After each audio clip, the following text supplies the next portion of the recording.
به همین هیکل های مادرش یگان تین صرف نکرده است، یگان سنگ نمانده است، یگان چی بلغه نزده است برای سنگ همون هیکل های مادرش. او چوپلوسان کردگی هستند، او چوپلوسان کردگی هستند برای دلش را به دست آوردن. فکر میکنند که مادرش را حرمت میکند، مادرش را احترام میکند، مادرش را گرامی میدارد. شخصی که مادرش را گرامی میدارد وطنش را گرامی میدارد.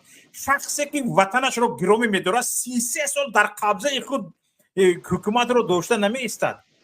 او به این خلاصه میگوید که کسی که وطنش را احترام میکند، کسی که خائن نیست، میگوید که این وطن مثل من صدها نخبه دارد، صدها شخص ورزیده دارد، صدها شخص ارزنده دارد.